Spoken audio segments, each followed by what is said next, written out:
So are we a crafter if we don't really have a dead pile? Come on now. I do. I might seem like I make things over. But yes, I have items that have been sitting on shelves collecting dust that I could envision making over, but they sit, or one way or reason or another, I have multiple of them, and I'm like, okay, so how many times can I show you a different way to paint these? But that's what we're doing today, working on that dead pile stack. So I'm going to start off with this cute little bucket. Rusty, crusty buckets get me every time, especially when they have a handle. It's got a little bit of a label on it that I need to take off because we are going to be painting this up. Because I did order some little decoupage paper from Piglet's Closet. I love, you know, we're spring, we're feeling it. But the one that I fell in love with was this little bunny with the little writing on it. Not sure which language, maybe French. But I don't know how much of the bunny will fit on there. You know, you just kind of, you know, like that's the hard part with decoupage paper is always like it's cute, and but then you got to find the item to fit it, and it's never the exact fit. So I'm going to need to cut this paper down, but I love the purple in it, so I'm hoping to keep a little bit of the purple. I just soaked this face down in my bucket of water, which was enough to just be able to scrape that little old piece of paper off. It's my little beat up bucket. I know it has some wording. It's just, I think it was maybe a paint bucket. I don't know what it was, but I'm going to go ahead. It's going to get covered up, y'all. Sorry. Look at all those scratches and stuff, but I am going to seal it in with some shellac because I want to make sure it's already got enough scuffing. I don't need to do any more scuffing. I can feel the texture, but I still want to make sure that the paint's going to stick. So we're going to do a primer coat of some shellac.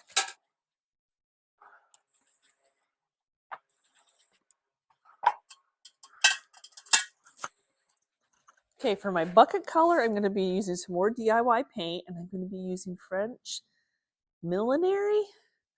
Oh, look at that purple. But I think that purple, I'm trying to bring out those purple flowers. And I'm not going to paint this. I still want to keep the character of that, and I don't want to paint this little rim here. We still want to have the character of the old bucket. I'll just, and the nice thing about, you don't really have to tape off when you get to DIY paint, because if you get it on somewhere you don't want, it cleans off with just water and a wet wipe.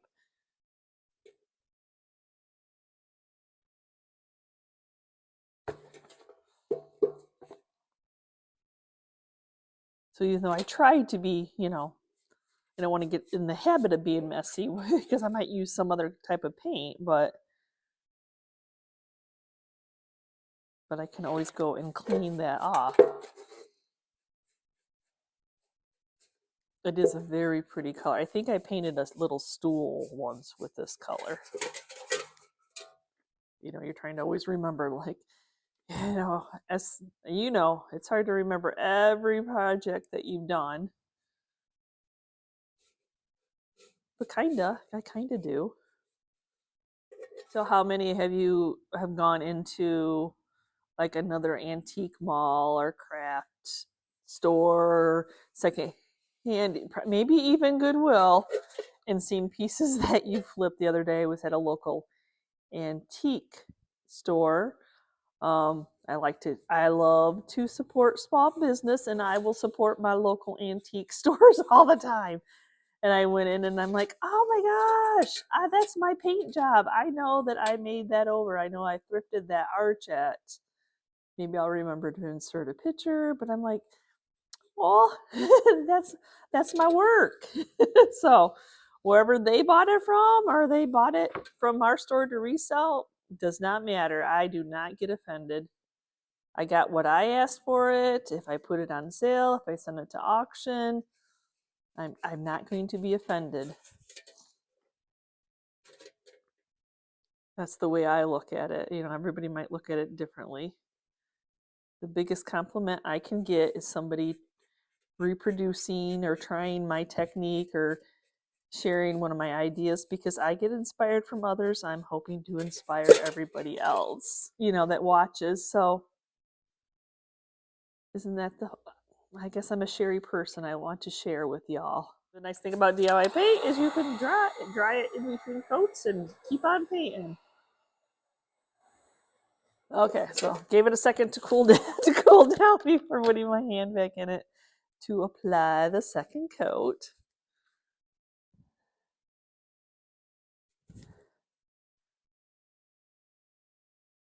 Okay, now I have a wet wipe. Now I'm going to go back in and see where I boo-booed.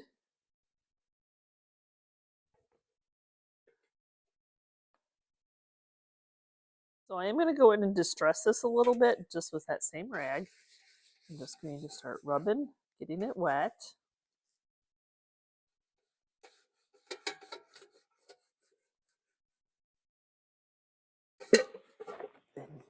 Water distresses very, very easily. It's an old tin. I mean, the metal will share that with you, so I don't want it to look like I just did a crisp paint job.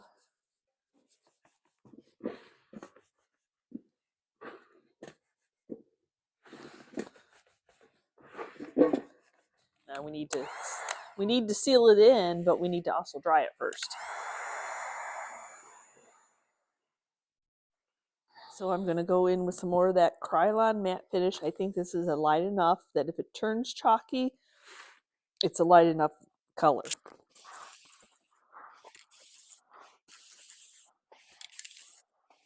Okay, I'm going to cut my bunny out because that's the one I'm going to be using. That's my inspiration, though the other three are completely cute. I will be inspired later on to use those because I really love those chicks too. But okay. I used some Decoupage transfer gel.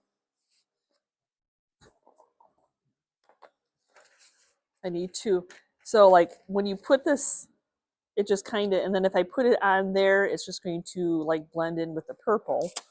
But if I back it with some copier paper, then it makes the image pop. So that's what I'm going to do. This is just regular old copier paper. And I like the Fusion's Decoupage transfer gel because it doesn't bleed out. It doesn't change the color of the image. Fold it over on each other and itself. And then I'm just going to attach it to the paper, leaving a little bit of an edge, like a frame around it. And I'll cut that out. And now I'm going to do a burnt edge technique. Instead of trying to cut it and make it, I'm going to make it look like it has wore off with time. So this paper is dry. The decoupage paper is still wet with the transfer gel. I always have a little thing of water to extinguish the flame with just a wet paper towel in there, and I'm just going to use a lighter to start burning it.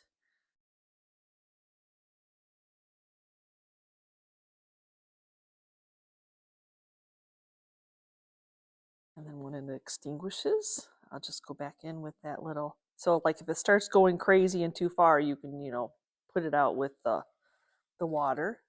But it kind of gives it that worn off edge look.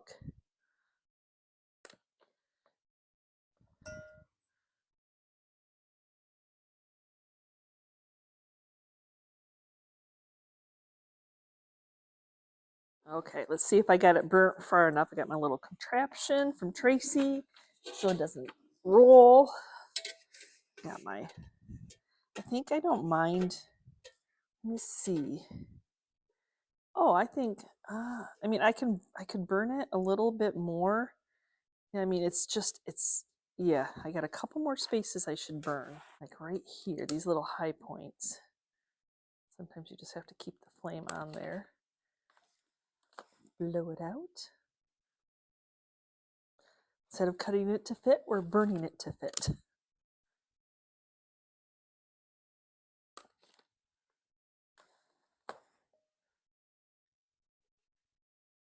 There we go. Now we got it. Now we got it right in that spot. And then we'll use some more of the transfer gel to back this, to adhere it to the tin. It's like it's a perfect color match there. Okay. And then I'll just get it rubbed on.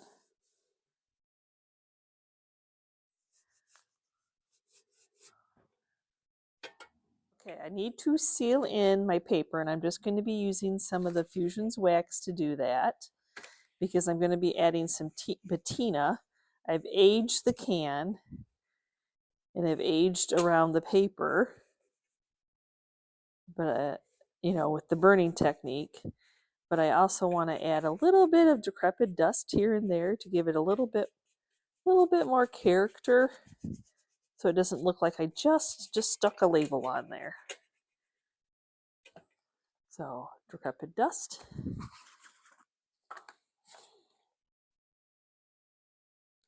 Fan brush. I'm going to tap it off on a plate here.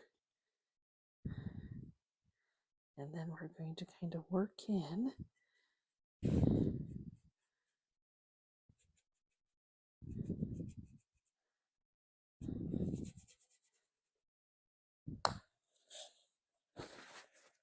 And then it's just kind of like a plane. We're just playing. And then you decide when you like it. So that's going to tone down the purple just a little bit, so it's not so lavendery purple. It's a beautiful purple, but I'm looking for, which yes, you could probably do it with aging wax, but I want a little bit more control to kind of fade it into the paper, even though it already kind of has that look. I just would like it to be a little bit heavier on the paper.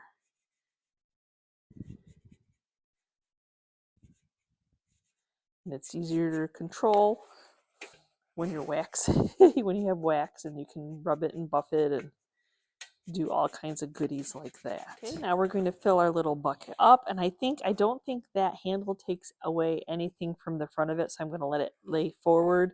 But we do need to fill this up. I have one piece of Amazon foam left that I'm going to use up now that Dollar Tree is back in stock. So I'm going to go ahead and fill this up. I always like to fill it as tight as I can so it doesn't move around. To hide the floral foam, we're just going to be using some of the Spanish moss. Stuffing it in those little spots. It's so messy. It's so messy. But it does its purpose. So if it didn't do its purpose, I might change. But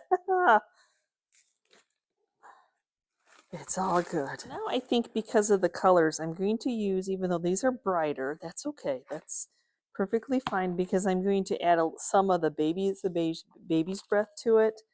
So I have multiple variations of years of Walmart's lavender. Not a ton left anymore. I stopped buying it until I used up what I had. So we're going to go ahead and start clipping off. And start adding in.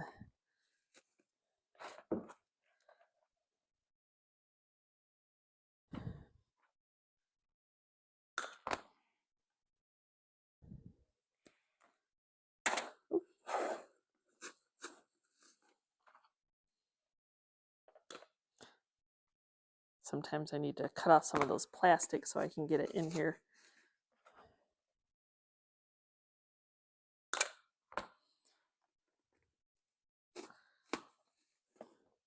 Okay, so there's one variation. Now I'm going to add the bigger ones, or what I consider the bigger ones.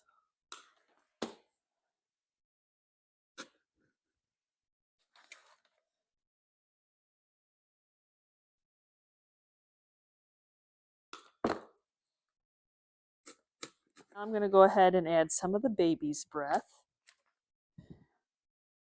I think that'll be a nice variation. If I hate it, I can take it out, right? That's how that works. If you don't like it, take it out afterwards. It's not permanent. I'm just sticking it into floral foam.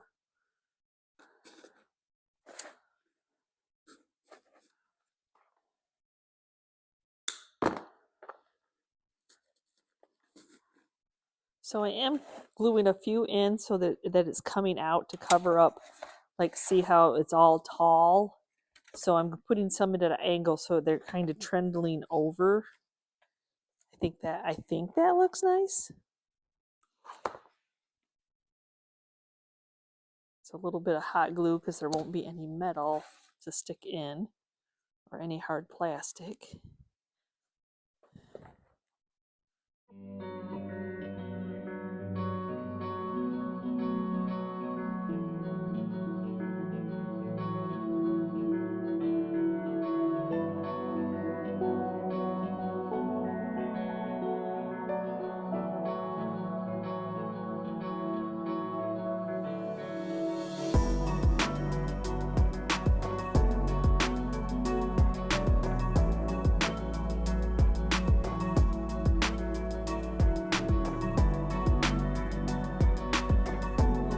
Like decoupage paper, you buy the frame, you think the frame is cool, and there it sits waiting for the right object, paper, print, whatever, to come along. And you can order certain sizes on Zazzle, but you kind of have to be motivated, and you kind of like, all of a sudden you're scrolling through decoupage paper and you're like, this one is so cute.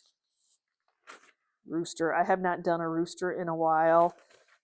Nowhere near does it fit. My frame was either way too small or way too big. But since we know how to do the mirror effect and people love roosters, we can do this. Now, I will have to paint and seal in because this one has a fabric lining. Usually I would take them out, but that's going to make way too much of a surface area and make the print look really small. This actually didn't have glass, but I thrifted another like really skinny plastic frame that had glass. That was close enough to fitting. You know, we all look for glass. So look at that. So that came out of a little skinny plastic frame that I discarded because nobody wanted that. But I needed the glass and it fit perfectly. I took the chance thinking that it was going to be right, and I was good to go. So there's really not a lot of space like to do any sanding, but I want my paint to bond to cover this up, and then fill in some of this linen that's around here. So I'm going to seal it in with some shellac.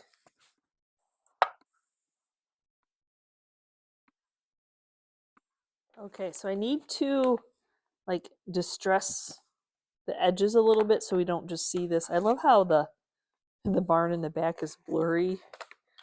Decoupage Central. So I'm just going to be using some water. A paintbrush.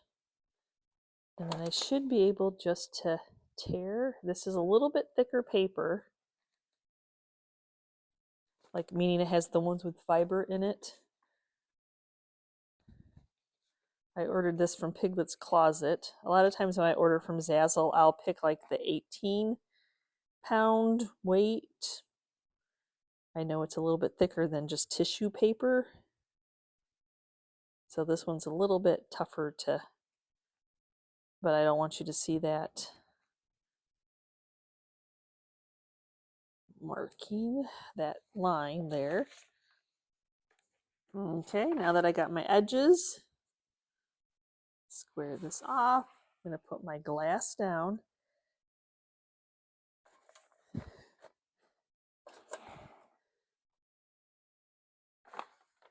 Kind of eyeball where it would be in the center. Then I'm going to take my Sharpie and I'm going to come in just a wee bit where the distressing is. However it comes in.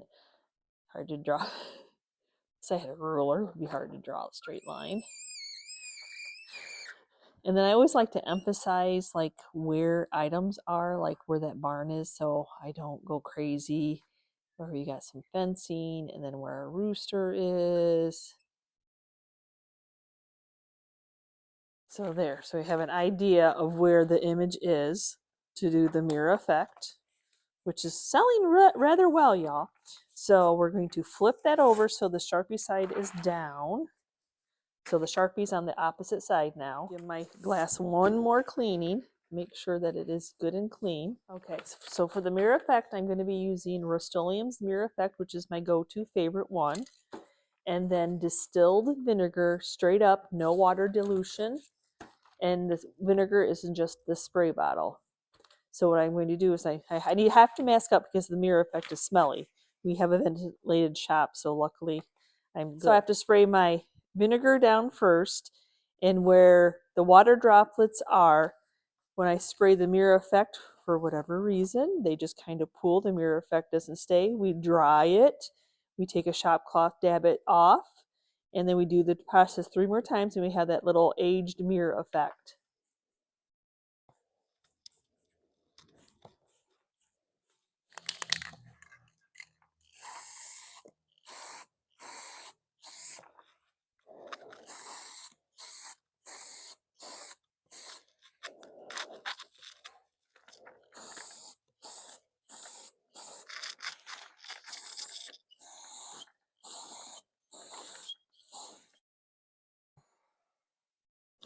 The vinegar, just the mirror effect.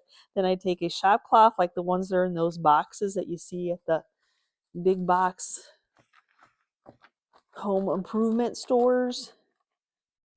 Then we get all these little speckles to give it that aged.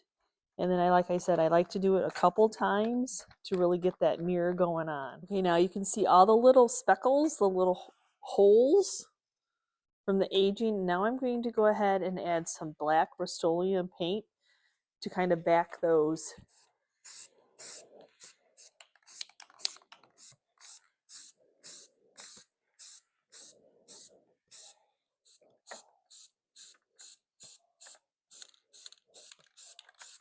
Now I'm going to seal that black paint in, seal it in with some polyacrylic. That way when I'm working around it, I'm not scratching that off. That'll seal that paint in. I'm going to try something a little bit different. So instead of decoupaging it onto the glass itself, I'm going to decoupage it on the poster board, the styrofoam one, but I need to cut it to size.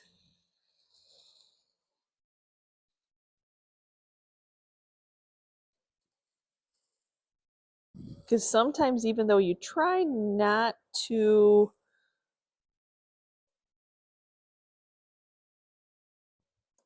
see the edges, sometimes we still do. So I thought, well, let's give this a try. I need to back that with something anyway.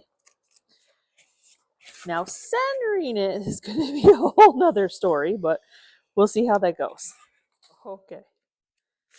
So I need to put that down. I sealed that back in, so I'm gonna like see a tester here.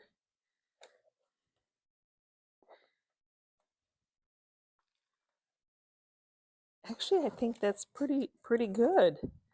Now, if it doesn't lift with me, we'll be better. So I think it's good right where it is. So we've got the decoupage transfer gel to adhere it down to the foam poster board. What is it called? I don't know, but yeah.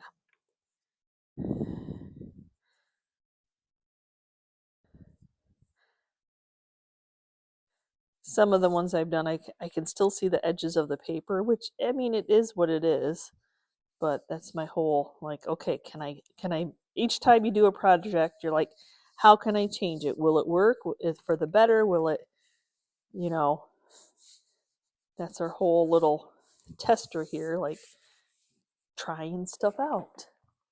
Wet that down a bit so it'll lay down a little bit better. The paper one does not rip as easily as, well, this one, because it has the fibers, it doesn't necessarily, you know, rip as easy. So for my frame, I think a black frame is really going to make that rooster pop. So I'm going to do Sweet Pickins Lantern, only because I still want it to look a little, if the mirror is going to look aged, I'm hoping, I don't know if I'll get any crackle at all, because I am going to use some of the extra bond in the first coat to see, even though I shellacked it, that frame is really shiny. We've got the linen, you know, the insert in there. So I'm just going to mix up one batch, one scoop, just to give it a base coat of bonder, because I really want to cover up that linen. So if you haven't used Sweet Pickins Milk Paint, as you see, it's a powder that you mix with water. This is just room temperature tap water, nothing special. And then we're just going to get it mixed up, incorporate the liquid in with the powder, and for some reason the black is like almost like a charcoal, and it's like, no, I'm not going to incorporate. So you really have to talk to it, beat it with that that spoon or whatever you choose to mix the two together. And then you take half of your mixture. So I have 2 scoops in there, so I should do 1 scoop of the bonder, because I notice when I use the bonder I don't get any crackling or chippiness or anything at all, but I want it to adhere to it. So, and then I'm going to mix up another batch so that it's set up and ready to use when I'm ready, of just the scoop and of the water, no extra bond in it. And now that it's set up, we're just going to go in and start painting. Definitely getting it on that linen first, because that's going to take it a little bit longer to dry. Even though I sealed it in with 2 coats of shellac, it's just going to kind of add a texture.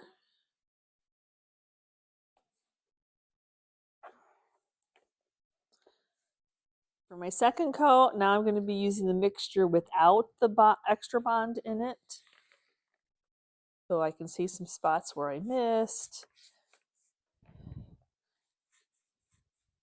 I mean, yes, you can tell that that was fabric that I'm painting over, but it's really okay, you guys. So before finishing or adding any patinas or anything to my frame, I want to put my picture in there because I want to see what I want to match up. So we're going to go ahead, flip it over, and we're going to insert the picture. Put the glass down first.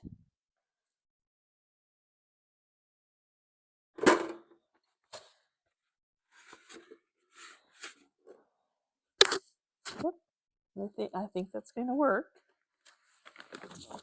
My handy dandy framing tool.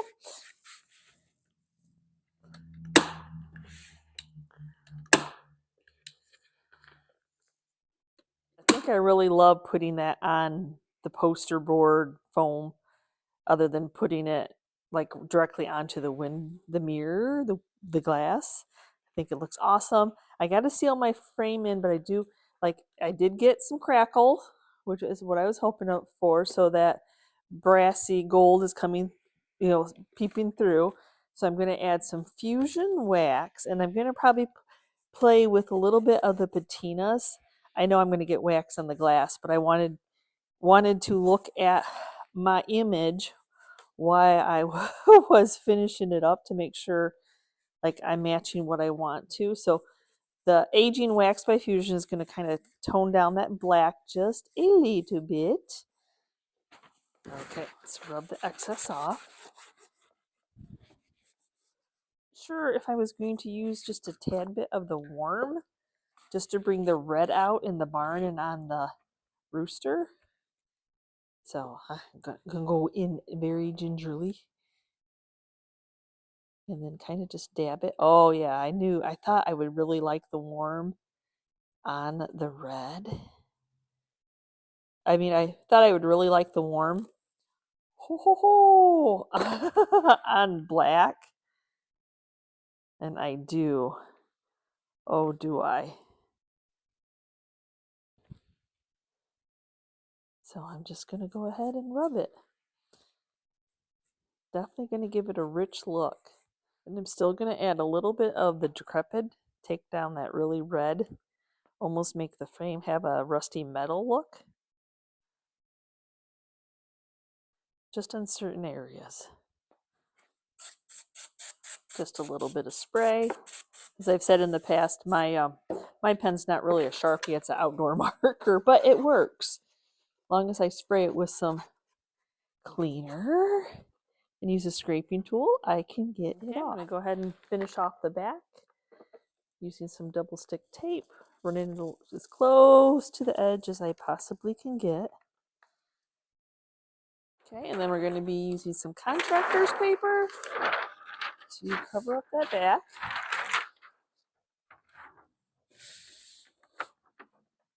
Get it on that sticky part. And then I just use some 80 grit sandpaper just to cut those edges.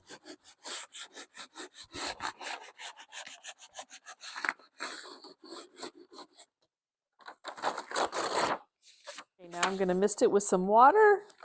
That'll just help tighten up the paper, give it a little bit of age. Okay, we're going to go ahead and put some eyelet hooks on the back. Let me make sure that I have got it. Okay, which way is it going? Right? Okay, then we're going to add some 17 gauge wire.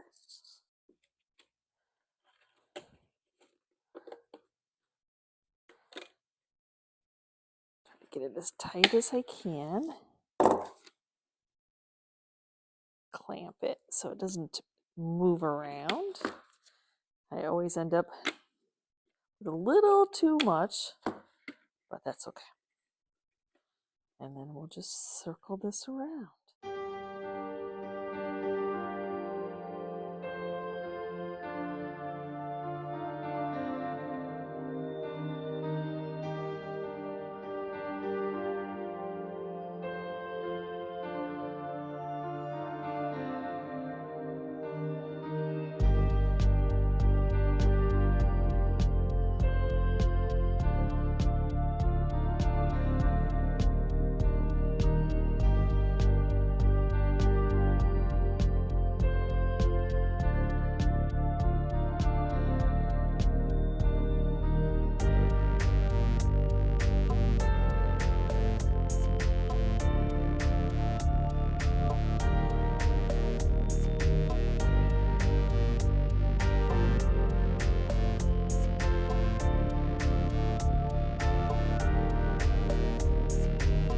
Yes, I am doing one of the Dollar General sheep. I have quite a stash. I resold a couple, but not y'all, because I want y'all to find them. I did recently just run into a Dollar General and I picked up one that had no stopper, no tag. She sold it to me for $7 because if I already have a stash, I need to buy more. But I don't know if they are really out this year or if this is last year's item just being resold, but I think I just paid $7. They were normally $10, and like on Temu and Amazon, they're like close to 40. So there we go. So I'm going to share with you. It's like a project piece. They knew that we weren't going to keep it like this. So I actually painted this little sheep grouping. Many different colors, many different ways. But going to kind of keep it classic for spring. So I'm going to do DIY's White Swan. Even though they're sheep, they're going to be swan color. And I'm going to go ahead and just start right off with the bottom. Just classic white.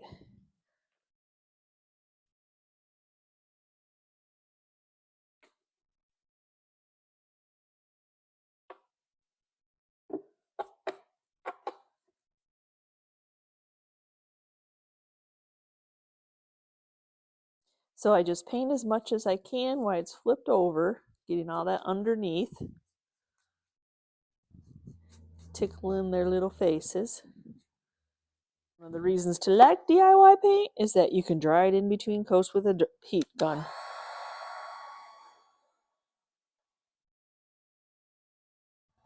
Okay, now I'm going to move on to my second coat before flipping it over. Just easier to get the bottom all the way done. So I'm just going to mist it with a mister bottle.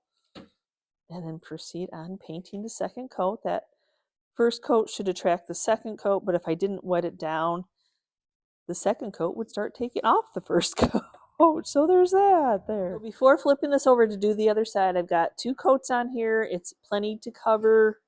I want to seal the bottom in with some matte finish, and I'm just going to use the Crayon. I get asked why I switch back and forth from clear coats. It depends on the color. Like this one, to me, turns a little chalky once I start getting into darker colors. But so on white, it's completely fine. It doesn't matter if it's chalky because it's already white. And shellac is a primer. I will probably never use that as a finish coat, only as a bonder. But the polyacrylic a lot I use because it's on my darker colors and it doesn't turn things chalky.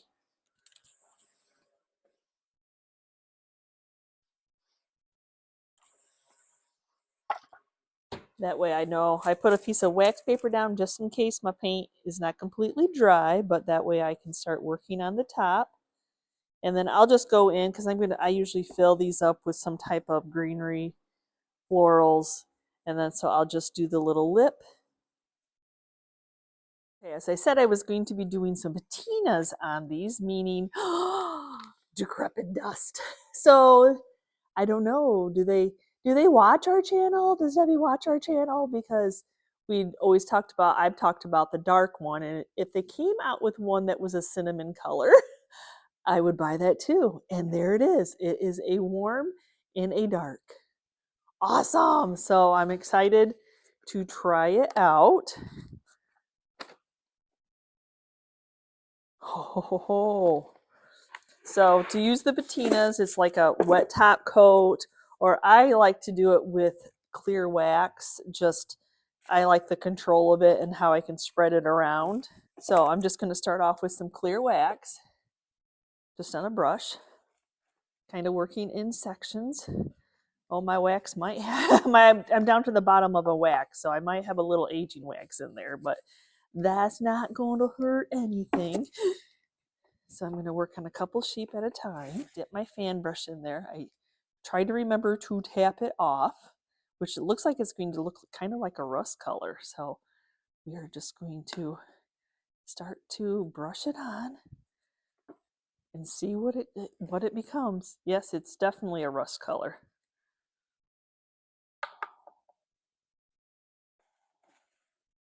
Why the wax? I mean, the wax doesn't like, okay, it's 2 seconds and it's dry, so you have time to play.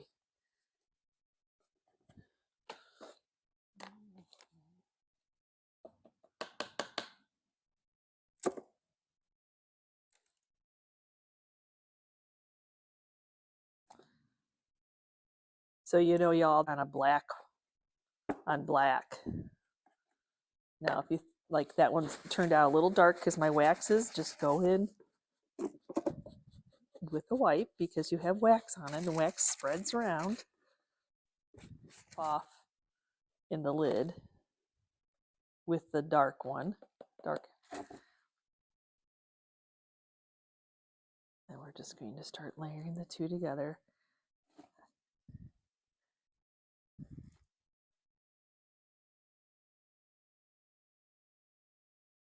Oh, that's fun.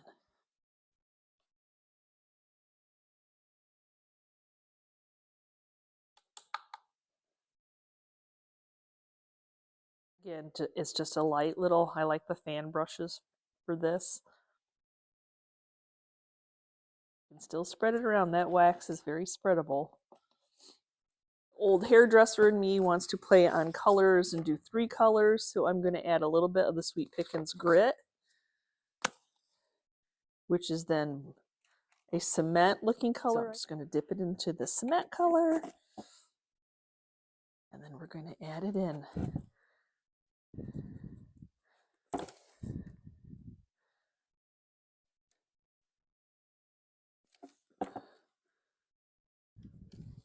Kind of gives it that statuey effect. Okay, now I'm going to fill up my little sheep planter. It just looks like aged. It's just aged to me, that old-timey age. So the Dollar Tree floral foam does fit in here, except there's a big chunk right here. So let's see. I might have to have a tight fit, but it'll go in there. If it breaks up, it's all good. Nobody will know underneath it all.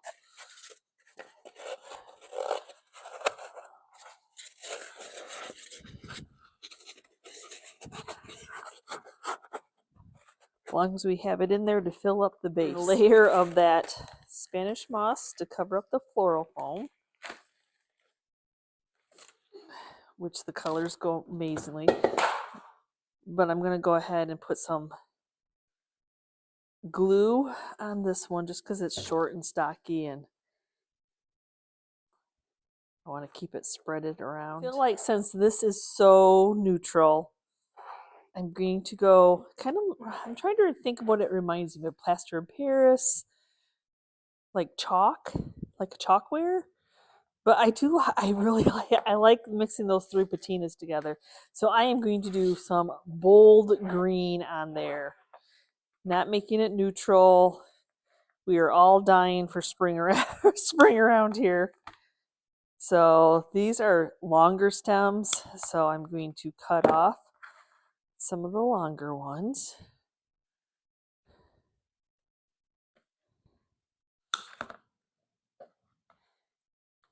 Need a little bit of that wire though. That'll stick better into the foam. And I like this because it has the variation from the lighter green to the darker green.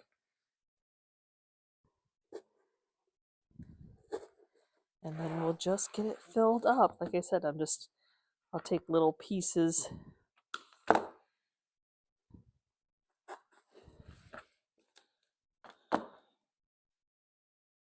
and make sure I have some wire in there to be able to stick into the floral foam. I buy most of my greenery wholesale from either Reagan House or CWI Collections, CWI Gifts. If I'm lucky enough to thrift it, or if I'm lucky enough to get it in the percentage off at Hobby Lobby, I do that too. So my beige one. And then yes, I still do love the lavender from Walmart.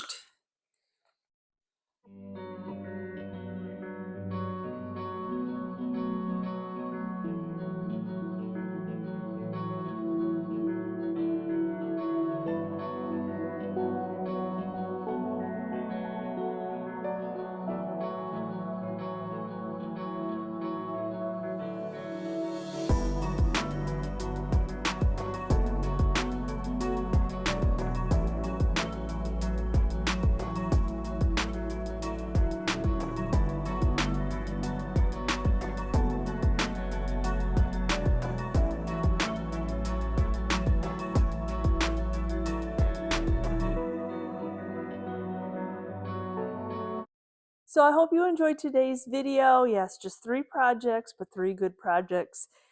Getting anything out of your dead pile and making it over is huge, y'all. So let me know down in the comments below, do you have a dead pile? Items that you've kind of been ignoring, like, I like this better, or I just bought this and I want to do this.